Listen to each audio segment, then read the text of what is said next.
The morning sun cast long shadows across New Busan colony when the first Vorthak ships appeared in the sky. Farmers in the fields looked up from their work, shielding their eyes against the bright light. Children playing in the streets stopped, their games to point at the strange metal shapes floating above their homes. Admiral Tae-ho Kim was drinking his morning coffee in his office on Earth when the first distress signal came through. The message was broken, filled with static and screams. He could barely make out the words before the transmission cut to silence. All stations, this is New Busan colony. We are under attack. Repeat, we are under attack. Vorthak ships are firing on civilian targets. They're not responding to our surrender signals. Please send help. Please. The line went dead. Tae-ho set down his coffee cup with shaking hands. His aide rushed into the room, holding a data pad with more bad news. Sir, we've lost all contact with New Busan. Long-range sensors show massive energy signatures. The colony's shields are down. Tae-ho had been a soldier for 30 years. He had seen war, death, and destruction across the galaxy.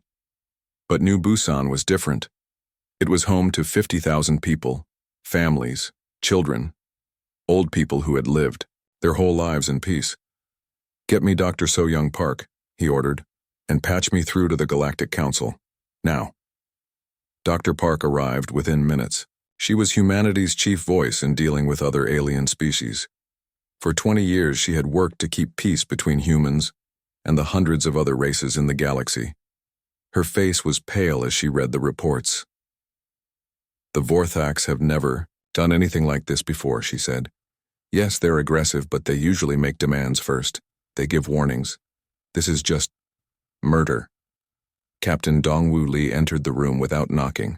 His Special Forces unit had been preparing for a training mission when the news broke. Now his soldiers were loading their ships with weapons instead of practice gear. Sir, my teams are ready to deploy, he said. We can be at New Busan in 6 hours. Tae-ho shook his head. 6 hours might be too late, but prep your ships anyway. We need to know what happened there. The communication screen lit up with the face of Ambassador Hye-jin Choi. She was calling from the Galactic Council chambers, where representatives from dozens of alien species gathered to make decisions for the galaxy. Admiral Kim, she said, her voice tight with anger. I've called for an emergency session. The Council needs to respond to this attack immediately. What are they saying? Dr. Park asked. The usual, Hye-jin replied bitterly. They want to form a committee. They want to investigate. They want to send a strongly worded message to the Vorthak Empire asking them to explain their actions. Tae-ho felt something cold settle in his stomach. And military action? The Council says it would be premature to use force. They think there might be a misunderstanding. Maybe the Vorthaks thought New Busan was a military base. A military base? Captain Lee's voice was deadly quiet. It's a farming colony. The biggest weapons they have are crop harvesters. For the next 12 hours, reports trickled in from rescue ships that finally reached New Busan. The news got worse with each transmission. The Vorthaks hadn't just attacked military targets. They had systematically destroyed homes, schools, hospitals. They had hunted down civilians who tried to hide. 50,000 people were dead. Dr. Park worked through the night, trying to find any reason for the attack. What she discovered made everything worse. Hidden in the data from New Busan's final transmissions were traces of alien technology that shouldn't have been there, technology that belonged to humanity's allies. Someone gave the Vorthaks detailed information about New Busan's defenses, she told Tae-ho the next morning. They knew exactly where to hit to cause the most damage. They knew where the shelters were located. They knew everything. Which species? Tae-ho asked. Dr. Park pulled up a list on her screen. The energy signatures match equipment from 3 different allies, the Zinthari, the Crystalline Collective, and the Melodians. Tae-ho stared at the names. These were species that humans had helped in the past, species that called humans their friends, species that sent grateful messages on human holidays. They sold us out, Captain Lee said simply. The final insult came 2 days later. A message arrived directly from the Vorthak High Command. It wasn't sent to the Galactic Council or through diplomatic channels. It was sent straight to Earth's military headquarters. The Vorthak commander who appeared on screen was massive, covered in dark scales and razor-sharp teeth. His yellow eyes showed no emotion as he spoke. "Humans of Earth," he said. "Your colony has been claimed by the Vorthak Empire. We needed the resources of that world, so we took them. The soft creatures living there were removed. This is how the galaxy works. The strong take from the weak." He leaned closer to the camera. "Your species exists because we allow it. You have other colonies scattered across space. Remember that we can reach them anytime we choose. Be grateful that we left them alone. For now." The message ended with what sounded like laughter. Tejo played the message 3 times. Each time he felt something inside him change. Something that had been soft and hopeful began to harden into something else entirely. Ambassador Choi called again from the council chambers. "Admiral, I've presented all the evidence to the council. I've shown them the attack footage, the casualty, reports everything. They've voted on a response." "Military action?" Tejo asked, though he already knew the answer. "Economic sanctions," Hyojin said. Her voice was hollow. "They're going to reduce trade with the Vorthak Empire by 15%. And they're sending a formal letter of complaint." 50,000 people are dead, Dr. Park said slowly. "And they're sending a letter." That night, Tejo called a meeting of Earth's top military leaders. They gathered in a secure room deep beneath the capital. The walls were lined with screens showing star maps and fleet positions. Red dots marked human colonies scattered across the galaxy. "For 200 years, Tejo began, humanity has been the peacekeeper of the galaxy. When species fight, we mediate. When there are disputes, we find compromise. When there is suffering, we send aid. We have been the reasonable voice in every crisis." He gestured to the screens around them. "We have built our entire identity around being the good guys, the helpful ones, the species that everyone can trust." General Kyung-Soo Han, commander of the Home Defense Fleet, spoke first. "And where has it gotten us, Admiral? Our people are dead, and our allies helped kill them." "The council won't act," added General Mi Ran-yu. "They see us as weak. They think being nice means we can't fight." Captain Lee stood up. "Sir, my intelligence teams have been tracking communications across the galaxy. What happened at New Busan wasn't random. Multiple species have been watching us, studying us, planning against us. They see human space as territory to be divided when the time is right." Tejo looked around the room at faces he had known for decades. These were good people. People who had spent their lives protecting others, keeping peace, building a better galaxy. "The Vorthak sent us a message," he said quietly. "They said our species exists at their sufferance. They said we should be grateful they left our other colonies alone." The room was silent. "I have a different message for them," Tejo continued. "We've been nice for 200 years. We've been reasonable. We've been patient. We've followed every rule, honored every treaty, helped every species that asked for our aid." He paused, looking at each face around the table. "And what has it gotten us? Our children are dead. Our allies have betrayed us. Our enemies mock us. The galaxy sees our kindness as weakness, and our mercy as an invitation to take whatever they want from us." Tejo stood up slowly. "I say we stop being nice." The room remained quiet for a long moment. Then, one by one, every person around the table nodded in agreement. "The question is," General Han said, "what exactly does that mean?" Tejo smiled, but it wasn't a kind smile anymore. "It means we show the galaxy what humans are really capable of when we stop holding back. It means we remind everyone why peaceful species choose to be peaceful." Dr. Park spoke from her seat near the back. "Admiral, if we do this, if we really do this, there's no going back. The galaxy will never see us the same way again." "Good," Tejo replied, "because the galaxy that killed our children doesn't deserve the humans who tried to save it." Outside the meeting room, orders began flowing to human fleets across the galaxy. Ships that had been marked as civilian transports began powering up weapons systems that officially didn't exist. Colonies that appeared defenseless on galactic maps started revealing military installations hidden beneath farms and cities. For 200 years, humanity had been playing a careful game. They had hidden their true strength, their real numbers, their actual capabilities. They had done it to avoid frightening other species. They had done it to be good neighbors in a crowded galaxy. But being good neighbors had gotten 50,000 humans killed, and their murderers protected by a toothless council of cowards. The game was over. It was time for the galaxy to meet the real human race. Tejo looked out his office window at the stars beyond Earth's atmosphere.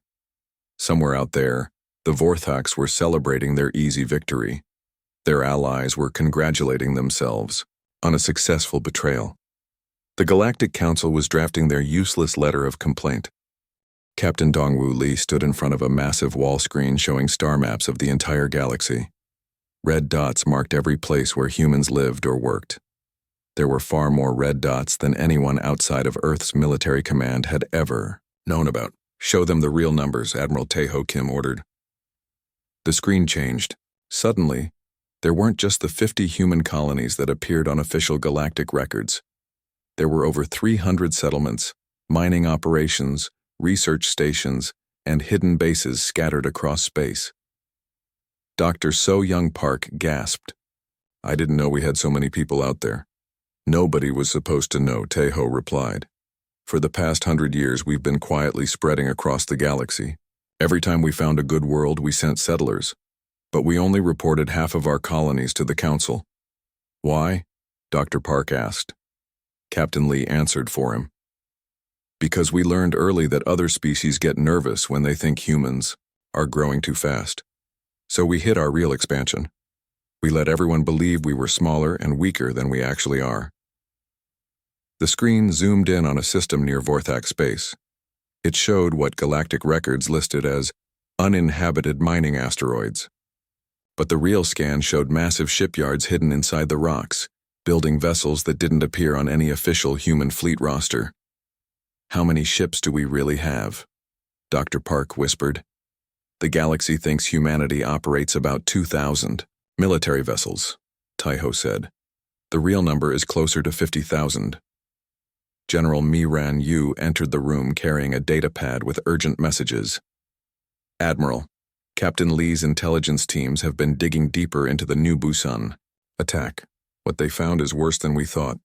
She activated a holographic display showing communication intercepts from the past 5 years. The data was damning. Species after species had been secretly sharing information about human defenses, trade routes, and military capabilities. "The Zenthari have been mapping our patrol schedules for 3 years, General Yu reported. "The Crystalline Collective sold detailed scans of our ship designs to 6 different military powers, and the Melodians have been recording every private diplomatic conversation we've had and sharing them with anyone willing to pay." Captain Lee pulled up another set of files. "It gets worse. We've found evidence of at least 12 different species, working together on something called the human problem. They've been planning to divide our territory among themselves for decades." Dr. Park looked sick. "All this time while we were helping them, protecting them, mediating their disputes, they were planning to destroy us?" "Not destroy," Tejo corrected grimly. "Control. They wanted to keep us around as useful servants, but they wanted to make sure we never became powerful enough to challenge them." The Admiral activated a secure communication channel that reached every hidden human installation across the galaxy. Faces appeared on screens around the room. These were the commanders of secret bases, hidden fleets, and concealed research facilities that the galaxy didn't know existed. "All stations, this is Admiral Kim. Operation Revelation is now active. Begin Phase 1. Across human space, the transformation began. On the agricultural world of New Seoul, farmer Hyunwoo Nam received the activation signal on his personal communicator. He walked to his barn, which neighbors thought contained tractors and harvesting equipment. Instead, he pressed his hand against a hidden scanner. The barn's floor opened to reveal a massive underground facility filled with military vehicles and weapons. "Time to stop pretending to be a farmer," Hyunwoo said to himself as he began powering up plasma artillery that could level a city. In the outer rim, merchant captain Ji Un Song was transporting what appeared to be farming supplies. to human colonies. When the signal came through, she activated hidden systems throughout her ship. Cargo containers folded back to reveal weapon emplacements. The ship's hull reconfigured itself, transforming from a peaceful transport into a heavily armed warship. "This is Captain Song to all nearby merchant vessels," she broadcast. "The mask comes off today. Show them what we really are."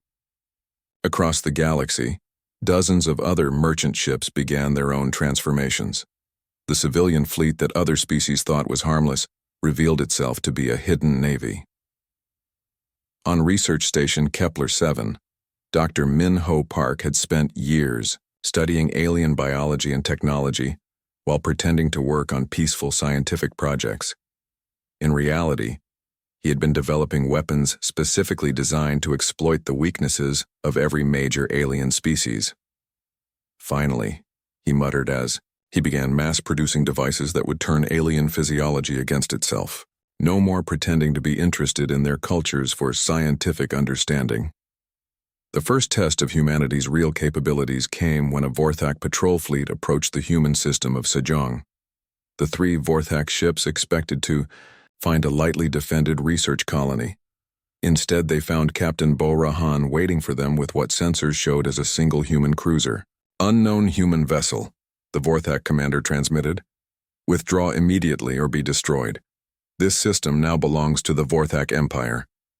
Captain Han's reply was calm and cold. "Negative. This system belongs to humanity. You have 10 seconds to surrender before we demonstrate why." The Vorthaks laughed. 1 ship against 3 was suicide for any species they knew. 5 seconds, Captain Han announced. The Vorthaks opened fire, their plasma cannons lighting up space with deadly energy. None of their shots hit. Captain Han's ship moved like nothing the Vorthaks had ever seen. It twisted through space in impossible patterns, avoiding every attack while closing distance at incredible speed. "What is that thing?" the Vorthak commander screamed into his radio. His answer came in the form of a weapon that cut through his ship's armor like it was made of paper. The beam was precise, surgical, and devastating. It sliced the Vorthak vessel exactly in half. The other 2 ships tried to run. They didn't make it far. When the battle was over, Captain Han sent a message. "Back to Admiral Kim. 3 Vorthak ships eliminated. No damage to our vessel, no survivors, moving to next target." Similar scenes played out across the galaxy as human forces revealed their true capabilities. Ships that had appeared on sensors were actually holographic, projections hiding much larger vessels. Weapons that seemed primitive were revealed to be deliberately downgraded versions of technology that made alien armaments look like ancient tools. Dr. Park watched the battle reports with growing amazement. "How long have we been hiding all this?" "Since before you were born," Admiral Kim replied. "We learned early that being the strongest species in the galaxy would make everyone else unite against us. So we pretended to be weak. We let them think they were superior. We played the role of the helpful, harmless humans who needed their protection." "But why reveal it now?" she asked. Captain Lee answered. "Because they proved that playing weak doesn't keep us safe. It just makes us targets. They killed our people because they thought we couldn't fight back." On the Galactic Council Station, Ambassador Hee-Jin Choi was dealing with panicking alien representatives who were receiving reports of human military actions that shouldn't have been possible. "Ambassador Choi," demanded Counselor Vextar of the Hegemony, "explain how your species destroyed 3 Vorthak ships with a single vessel. Our intelligence says humans don't possess such technology." Hee-Jin smiled for the first time in days. "Counselor, your intelligence was wrong about many things. Would you like me to correct all your misconceptions, or just the ones that might keep you alive?" The alien counselors began talking all at once, their voices rising in panic and confusion. For 200 years, they had seen humans as the galaxy's mediators and peacekeepers, useful but not dangerous. Now they were seeing battle reports that suggested humans had been hiding military capabilities that dwarfed their own. "How many ships do you really have?" Counselor Thralin of the Savage clans demanded. "Enough," Hee-Jin replied simply. Back on Earth, Admiral Kim was coordinating the largest military operation in human history. Fleets that had been hidden for decades were moving toward their targets. Research facilities were shipping weapons that alien species had never seen before. And across human space, ordinary civilians were revealing themselves to be anything but ordinary. Phase 2 is ready to begin, Captain Lee reported. All target systems have been identified. Our forces are in position. What's Phase 2? Dr. Park asked. Admiral Kim's expression was grim. We're going to visit every species that helped kill our people at New Busan. We're going to show them the price of betraying humanity. All of them? Dr. Park's voice was barely a whisper. All of them, Kim confirmed. The Zenthari, the Crystalline Collective, the Melodians, and anyone else who sold us out. They wanted to see what happens when they push humans too far. Now they'll find out. The orders went out across the galaxy. Human fleets began moving toward targets that had thought themselves safe behind layers of space and alien allies. Species that had never faced human military action were about to discover why peaceful humans chose to be peaceful. Dr. Park looked at the tactical displays showing human forces spreading across the galaxy like a tide of vengeance. Admiral, once we really start this, the galaxy will never be the same. Good, Admiral Kim replied. The first thing the Vortex noticed was the silence. For 3 days, their border worlds had been reporting strange sensor readings. Ships appearing and disappearing, communication relays going offline, supply convoys that simply vanished between systems. Now, sitting in his command center on the Vorthak homeworld, Supreme War Leader Gorthak stared at a tactical display that showed empty space where his entire border fleet should have been. Where are my ships? He demanded. His aide, a younger Vorthak named Sektar, checked the readings again. Sir, we lost contact with the 7th Fleet 6 hours ago. The 9th Fleet stopped responding 4 hours ago. The 3rd Fleet's last transmission was 2 hours ago. Equipment failure? No, sir. Our deep space sensors show debris fields where the fleets should be. But we're also detecting human ships in those areas. Lots of them. Supreme War Leader Gorthak had been fighting wars for 40 years. He had conquered 12 species and destroyed 6 civilizations. But the humans had always been different. They talked instead of fighting. They negotiated instead of conquering. They were soft. How many human ships could there be? He asked. Intelligence reports say they have maybe 2,000 vessels in their entire fleet. Captain Dongwu Li answered that question by appearing on every Vorthak communication screen across their empire at the same time. People of the Vorthak Empire, he said, his voice calm and cold. 3 days ago, your leaders murdered 50,000 human civilians. They killed children, families, and elderly people who had never harmed anyone. Then they told us to be grateful. They didn't kill more. The image behind Captain Lee showed the ruins of New Busan Colony, bodies in the streets, destroyed homes, schools reduced to rubble.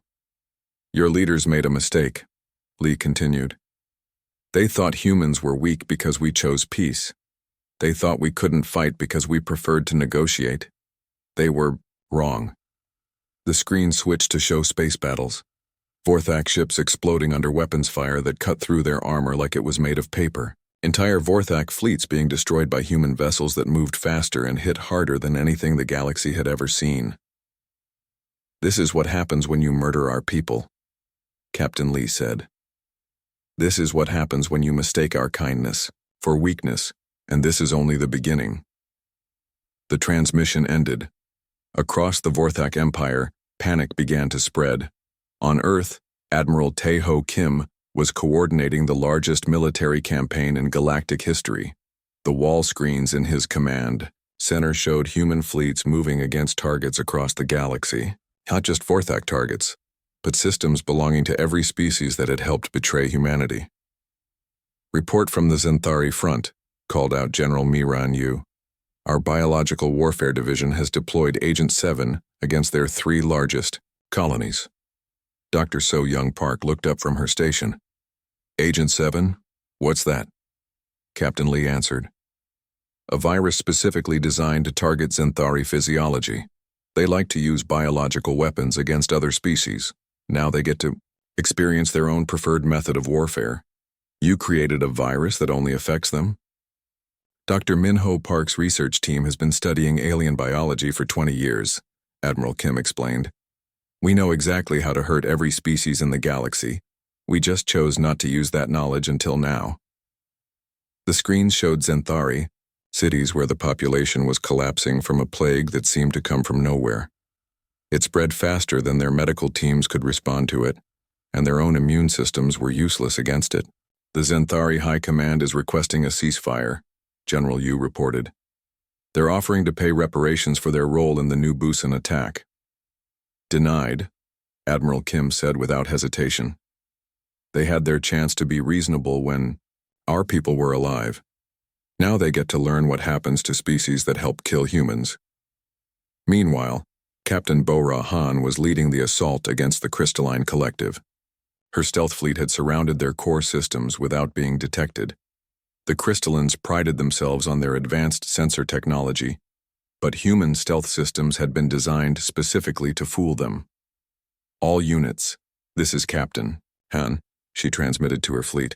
Begin harmonic bombardment, target frequency 432.7 terahertz. The human ships began broadcasting specific sound waves that had a devastating effect on crystalline physiology.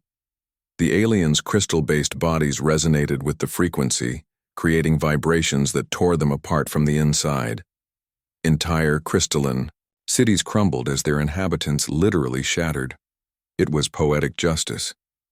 The Crystallines had sold detailed information about human defenses to anyone willing to pay. Now their own physical nature was being used as a weapon against them. On the Galactic Council station, Ambassador Hye Jin Choi was watching alien representatives panic as reports of human military action flooded in from across the galaxy. This is madness, shouted Councillor Vextar. Humans can't possibly have this kind of military power. Where did all these ships come from? You're asking the wrong question, Hye-jin replied calmly. The right question is, why did you think we didn't have them? Your species has always been peaceful, protested Councillor Thrallin. You've never shown this level of aggression. We've never needed to, Hye-jin said. For 200 years, talking worked better than fighting. But you taught us that some problems can't be solved with words. The communication screen lit up with an urgent message from Melodian space. The psychic aliens who had been recording and selling human diplomatic conversations were experiencing their own customized nightmare. Captain Jae Sung-yoon had developed a particularly cruel weapon for them. The Melodians could read emotions and thoughts, which they considered a great gift. But Yoon's psychological warfare specialists had created a device that forced them to experience the dying thoughts of every human killed at New Busan. 50,000 death experiences, pumped directly into their empathic minds all at once. The effect was devastating. Melodian cities fell silent as their entire population collapsed under the weight of experiencing mass murder from the victim's perspective. Their gift had become their curse. The Melodians are requesting immediate surrender, reported a technician. They're offering to turn over all the diplomatic intelligence they've sold to other species. Too late, Admiral Kim said. They should have thought about the consequences before they helped plan the massacre of our people. Dr. Park was reading the reports with growing horror. Admiral, the scale of this retaliation, we're not just defeating these species, we're destroying them. Yes, Kim replied simply. That's the point. But some of these populations had nothing to do with the attack on New Busan. There are civilians, children. Admiral Kim turned to face her. There were children at New Busan too. Where was the galaxy's mercy then? Where were the calls for restraint when our people were being slaughtered? The argument was interrupted by an urgent alert. 12 alien species had formed an emergency alliance and were moving a massive fleet toward human space. Over 40,000 ships from races across the galaxy, united by their sudden fear of human military power. They're calling it the Free Galaxy Alliance, Captain Lee reported. Their stated goal is to contain human aggression and restore galactic stability. Admiral Kim studied the tactical display showing the massive alien fleet. It was the largest military force ever assembled in galactic history. How long until they reach our territory? He asked. 18 hours at their current speed, came the reply. Good. Send a message to all human fleets. Time to show the galaxy what we're really capable of. The orders went out across human space. Every hidden fleet, every secret weapon, every concealed military installation began preparing for the largest battle in galactic history. What the Free Galaxy Alliance didn't know was that humanity had been preparing for exactly this scenario for over a century. Every human ship was equipped with weapons that alien intelligence agencies had never detected. Every human soldier had training that went far beyond what other species considered possible. But the real surprise was the numbers. As the alien fleet approached human space, they expected to find desperate defenders trying to protect their core worlds. Instead, they found Admiral Kim waiting for them with a fleet twice the size of their own. Ships rose from planetary surfaces where they had been hidden for decades. Vessels emerged from asteroid fields where they had been camouflaged as mining equipment. Battle cruisers materialized from empty space where advanced cloaking had made them invisible. "This is Admiral Tae-ho Kim of the Terran Defense Force," he broadcast to the Alien Alliance. "You are entering human space with hostile intent. You have one opportunity to surrender and withdraw." The response came from war leader Korvax of the Altarian hegemony. "Human, your species has shown its true nature. You are a threat to galactic peace and stability. We will not allow you to continue this campaign of terror." Admiral Kim's reply was broadcast across the galaxy. "Terror? You call this terror? We call it justice. For 200 years, humanity tried to be part of a civilized galaxy.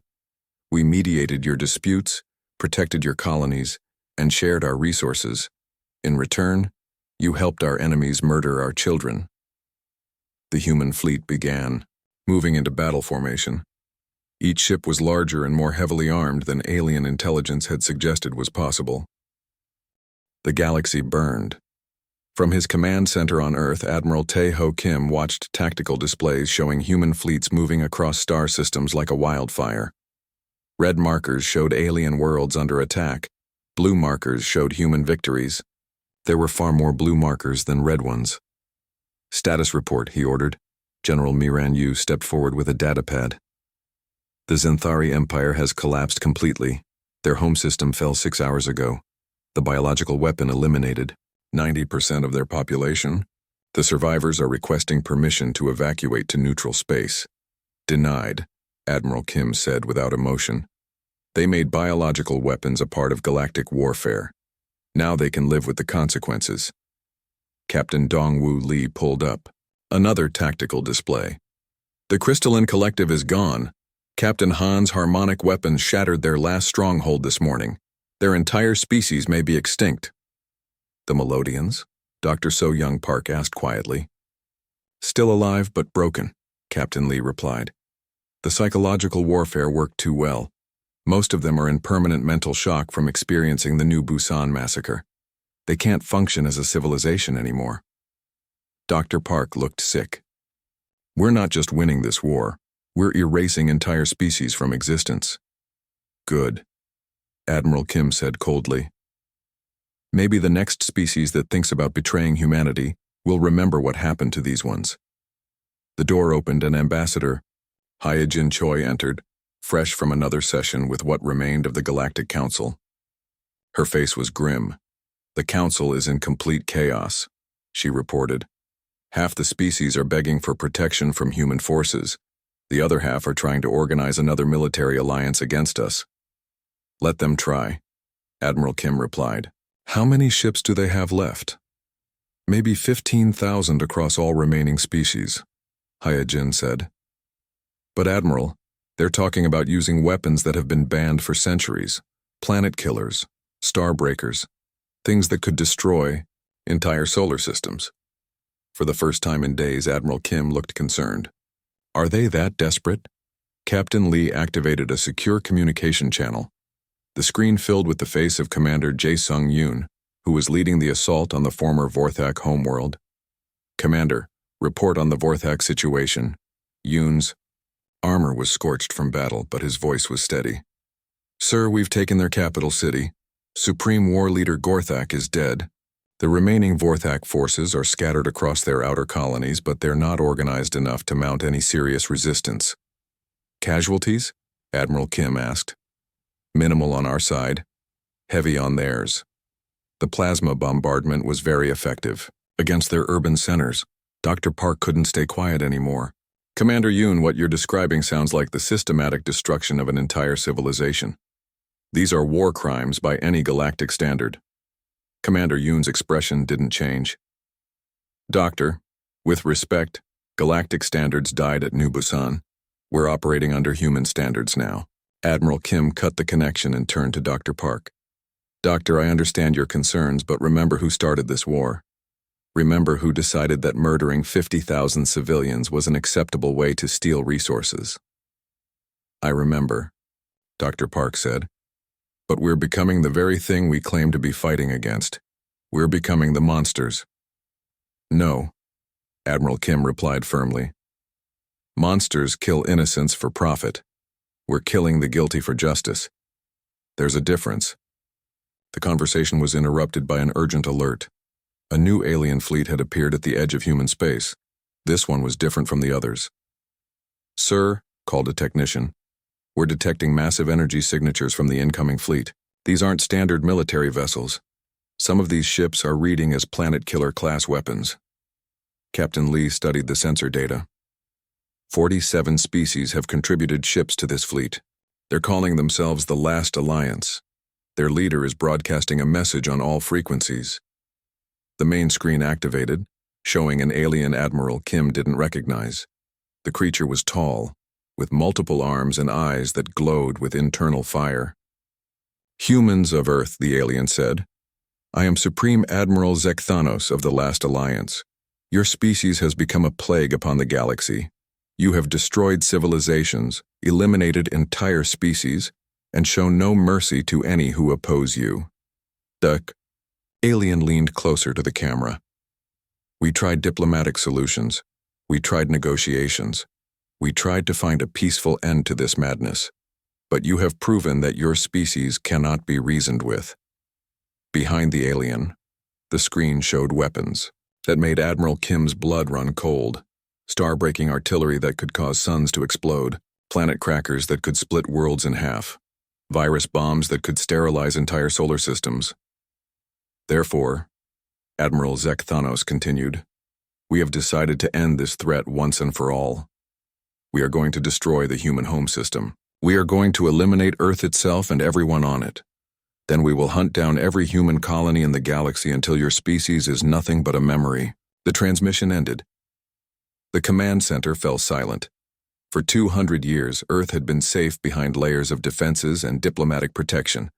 Now the most powerful weapons in the galaxy were pointed directly at humanity's homeworld. How long until they reach Earth? Admiral Kim asked. 36 hours at maximum speed, Captain Lee replied. Can our defenses stop planet killer weapons? Unknown, sir. We've never faced anything like this before. Dr. Park stood up slowly.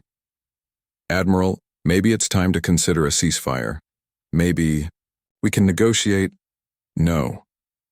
Admiral Kim's voice cut through the air like a blade. The time for negotiation ended when they decided to commit genocide against our species. If they want to destroy Earth, they'll have to go through every human ship in the galaxy to do it. Orders flowed out across human space. Every available ship was recalled to Earth. Hidden fleets that had been mopping up the remnants of alien civilizations turned around and raced toward home. Emergency production facilities began working around the clock to produce weapons and ships. But Admiral Kim had one more card to play. Captain Lee, activate the Prometheus project. Captain Lee's face went pale. Sir, are you certain? Once we use that technology, there's no going back. The galaxy will never forgive us. The galaxy is already trying to destroy us, Admiral Kim replied. At this point, their forgiveness is irrelevant. The Prometheus project was humanity's most closely guarded secret. For 50 years, human scientists had been working on weapons technology that went beyond anything the galaxy had ever imagined. Technology that could rewrite the laws of physics themselves. Dr. Park looked confused. What's the Prometheus project? Something "We hoped we'd never have to use," Admiral Kim said grimly. "Technology that makes planet killers look like children's toys." Captain Borahan's voice came through the communication system from deep space. "Admiral, my stealth ships have reached the enemy fleet. I'm transmitting tactical data now." The main screen showed the alien armada in detail. Hundreds of massive ships carrying weapons that could destroy stars, thousands of escort vessels, millions of alien soldiers ready to commit genocide against humanity. "Captain Han, do you have a clear shot at their command ship?" "Yes, sir, but Admiral, even if we eliminate their leadership, they have enough firepower to destroy Earth a dozen times over." Admiral Kim studied the tactical display for a long moment. Then he made the hardest decision of his life. "All ships, this is Admiral Kim. Implement Protocol Omega, Authorization Code, New Busan Memorial." Across human space, ships began activating weapon systems that had never been tested in combat. Research stations powered up devices that could manipulate matter at the quantum level. And on Earth itself, massive installations buried deep beneath the surface began charging energy collectors that drew power directly from the planet's core. Dr. Park watched the energy readings with growing alarm. "Admiral, what exactly are you planning to do?" "Whatever it takes to protect humanity," he replied, "even if it means breaking the galaxy itself." The alien fleet continued its approach toward Earth, confident in their overwhelming firepower. They had no idea that they were flying into a trap that would change the fundamental nature of warfare forever. In 18 hours, they would reach human space. In 18 hours, they would discover that there were some species you simply didn't threaten with extinction, because those species might just decide to take the entire galaxy down with them. Admiral Kim looked out at the stars one last time. Somewhere out there, the most powerful military force in galactic history was coming to destroy his world and everyone on it. They thought they understood what humans were capable of when pushed to the breaking point. They were about to learn they had no idea what breaking point actually meant. "All stations prepare for total war," Admiral Kim announced. "If the galaxy wants to see what humans do when faced with extinction, then we'll show them something they'll never forget." The countdown to the final battle had begun. And when it was over, either humanity would survive to reshape the galaxy, or there wouldn't be a galaxy left to reshape. The last alliance thought they were coming to end the human threat. Instead, they were about to discover that threatening humanity's survival was the galaxy's final mistake. The Battle of Earth lasted exactly 17 minutes. Admiral Taeho Kim stood on the bridge of his flagship, watching the last Alliance fleet approach Earth's defense perimeter. Hundreds of alien ships carrying planet-killing weapons, confident they could destroy humanity's homeworld and end the human threat forever. They had no idea what they were flying into. "All ships, this is Admiral Kim," he broadcast across the human fleet. "Today we end this war. Today we show the galaxy what happens when you threaten our survival. Activate Protocol Omega." Across the solar system, installations that had been hidden for decades began powering up. Energy collectors buried deep in planets started drawing power from planetary cores. Space stations that looked like simple research facilities revealed themselves to be massive weapon platforms. The alien fleet opened fire first, launching planet-killer missiles that could crack worlds in half. The weapons streaked toward Earth, carrying enough destructive power to eliminate all life on the planet. They never reached their target. The missiles simply stopped, frozen in space by technology that manipulated matter at the quantum level. Then they began moving backward, turning around to target the ships that had launched them. Supreme Admiral Thanos stared at his tactical display in disbelief. "How are they doing this? No species has technology that can reverse missile trajectories." His answer came in the form of weapons that shouldn't have been possible. Human ships fired beams that didn't just destroy enemy vessels, they unmade them, breaking down their atomic structure and turning massive warships into clouds of elementary particles. Other human weapons reached through space itself, bypassing shields and armor to attack targets directly. Alien ships found their own power cores turning against them, their own weapons firing inward, their own hulls becoming prisons that crushed their crews. Captain Dongwu Li watched from his command ship as the alien fleet began tearing itself. apart. "Sir, their formations are collapsing. They're trying to retreat. Don't let them," Admiral Kim ordered coldly. "Not one ship leaves this system alive." The human fleet moved with precision that seemed impossible. Every shot hit its target. Every maneuver was perfectly timed. It was as if they could predict what the aliens would do before the aliens knew themselves, because they could. Dr. So Young, Park, monitoring the battle from Earth's command center, watched in amazement as human ships surrounded and destroyed the entire alien fleet. "How are we winning this easily? They had overwhelming numbers and superior firepower." Captain Borahan's voice came through the communication system. "Doctor, we've been studying these species for 2 centuries. We know how they think, how they fight, how they make decisions. We built this entire battle plan around their predictable behaviors. But their weapons were designed by civilizations we've been secretly observing for decades," Admiral Kim explained. "We know exactly how their technology works because we've been stealing their research data for years. Every superior weapon they brought today, we've already developed countermeasures for." The last alien ship exploded in a flash of light that could be seen from Earth's surface. In 17 minutes, the largest military force in galactic history had been completely destroyed. Not a single human ship had been lost. Supreme Admiral Zekathanos, floating in the wreckage of his command vessel, managed one final transmission before his life support failed. What are you?" Admiral Kim's reply was broadcast across the galaxy. "We're what you created when you decided to murder our children. We're what happens when a peaceful species stops being peaceful. We're the new rulers of this galaxy." The transmission ended with Zekathanos' death. Across the galaxy, the news of the last alliance's total defeat spread quickly. Species that had been planning their own attacks against humanity suddenly found themselves sending urgent surrender messages instead. Within a week, every major alien government had formally surrendered to human authority. The Galactic Council dissolved itself and requested permission to form a new governing body under human oversight. Admiral Kim, now holding the title of Supreme Commander of Galactic Forces, established his new headquarters on the former Galactic Council station. The alien representatives who had once dismissed human concerns now waited nervously for permission to speak. "The war is over," he announced to the assembled diplomats. "Humanity has won complete victory. Now we begin the process of building a new galaxy, one where the strong protect the weak instead of preying on them."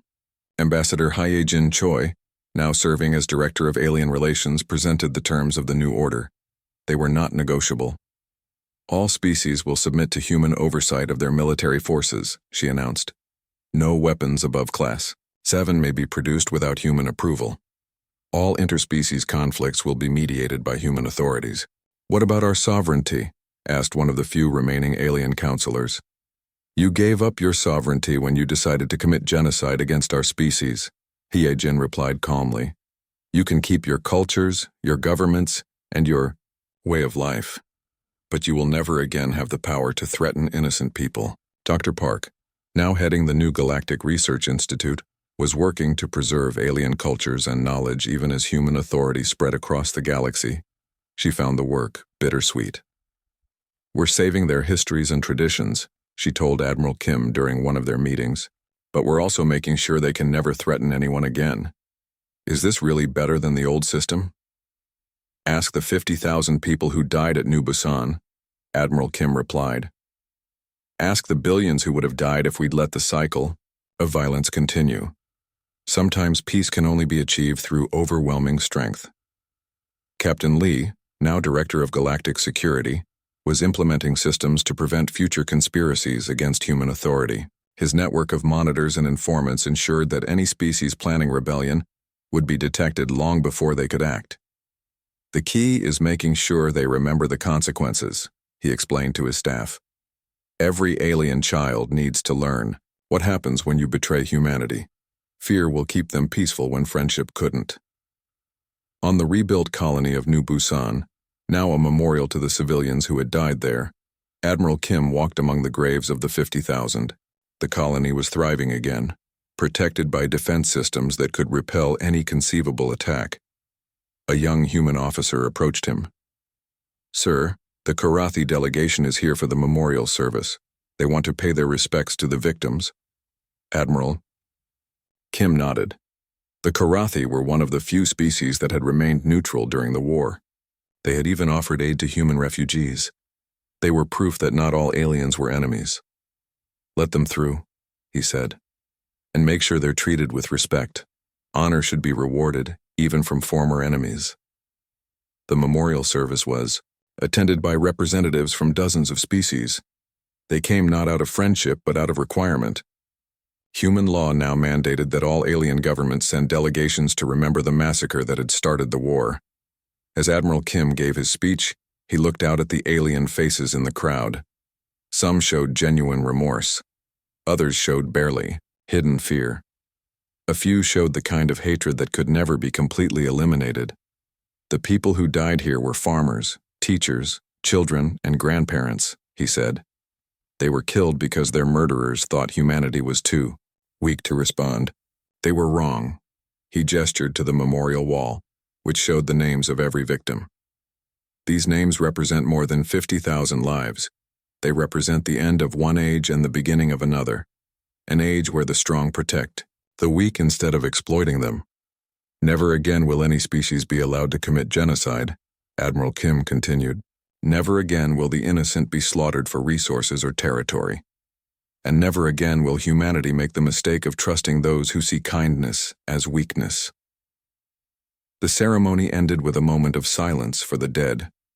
Then the alien delegations departed, returning to their worlds to report on the human memorial and the absolute power humanity now wielded.